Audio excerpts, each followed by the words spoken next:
Sur la désertification médicale, on sait que c'est un sujet très compliqué, puisque ça Oui, dépend beaucoup du national. Comment faire venir les médecins plus facilement en région centre? Eh bien, c'est justement, c'est d'entretenir ce tissu et d'améliorer ce tissu économique. Je vous dis, ça passe obligatoirement par le soutien à l'agriculture. Aujourd'hui, on la délaisse. On le voit bien dans le cadre européen, comment ça se passe. Étant moi-même député européen et membre de la commission agriculture et développement rural, je vois bien ce qui se passe. On abandonne nos agriculteurs français, européens aussi, hein, puisque vous savez très bien que cette politique agricole est défavorable à nos agriculteurs. D'ailleurs, l'enveloppe diminue sans cesse. Et aussi, en plus, il y a un autre problème qui va s'ajouter à tout ça. C'est ce fameux traité transatlantique qui va être probablement voté en 2016. C'est ce fameux traité entre l'Europe et les États-Unis. Et là, je vous parie qu'il y a de gros soucis à se faire pour nos agriculteurs. Donc déjà, il y a aussi à ce niveau-là des efforts à faire. C'est pas seulement la région, parce que la région n'a pas seulement assez de moyens. Assez de moyens mis en place, même si ces fonds FEADER vont être redistribués, vous savez, de Bruxelles dans les régions. Aujourd'hui, il y a seulement, j'ai vu le chiffre, il est quand même très faible dans notre région, 1 400 000 €, dont plus d'un tiers réservé à la culture bio. Ça aussi, c'est disproportionné. Les chiffres, d'abord, sont trop faibles.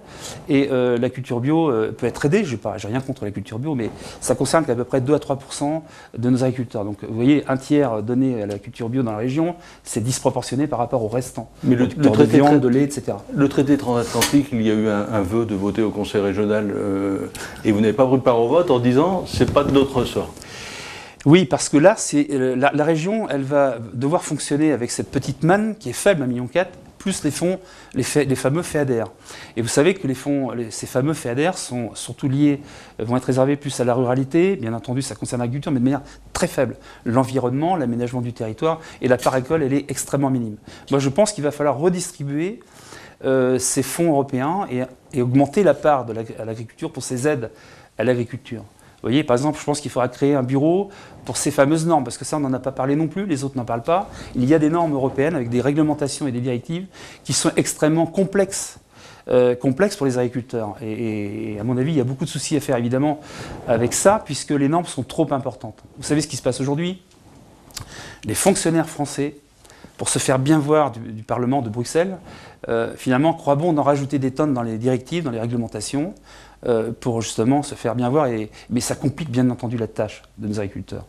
Donc toutes ces normes, il faut les réduire, et je pense qu'il faudra créer un bureau spécifique à l'agriculture pour justement réduire ces normes et faciliter la tâche de nos agriculteurs qui n'en peuvent plus. Vous savez que c'est un suicide par jour chez nos agriculteurs français, ce qui est énorme, ça veut dire qu'il y a une crise profonde.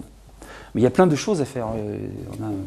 Pardon, quand vous parlez d'un bureau spécifique à l'agriculture, c'est un bureau régional, vous voyez? Un bureau régional, oui, à la région, qui sera pour s'occuper justement de ces fameuses normes, les comprendre et puis aussi les réduire. Ne pas se laisser envahir par ces tracasseries administratives et ces normes à n'en plus finir. Justement, le danger de ce traité transatlantique, c'est que les Américains, eux, ne veulent pas entendre parler de normes. C'est-à-dire que la traçabilité, par exemple, pour eux, ce n'est pas un problème. La traçabilité, c'est important parce que je pense qu'on a des réglementations drastiques en France, en Europe, hein, mais surtout en France. Ça aussi, il y a aussi des disparités entre chaque pays. Mais la France est particulièrement touchée par ces normes. Et effectivement, ce traité transatlantique ne va arranger en rien les affaires du monde agricole. Voilà, je prends l'exemple, oui, des producteurs de viande bovine qui sont déjà en grande difficulté. Je rencontre beaucoup, même dans le Perche notamment, et qui sont extrêmement inquiets pour certains des déficits depuis 4 ans, 3 ans, 2 ans, 4 ans.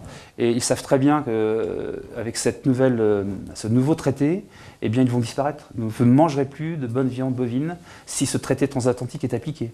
Les normes, la traçabilité, l'étiquetage, les Américains n'en veulent pas. Donc eux, par contre, ne vont pas gêner de nous exporter du bœuf aux hormones, du poulet lavé au chlore, des OGM, bien entendu, alors que chez nous, on nous dit, voilà, il ne faut surtout pas s'engager dans cette voie. On vous demande de faire de la qualité. C'est ce que font les agriculteurs français. Ils font de la qualité, vous le savez très bien, dans tous les domaines. Donc ça, c'est un danger probablement mortel, notamment pour les producteurs de viande, mais pas seulement. Pas seulement, malheureusement.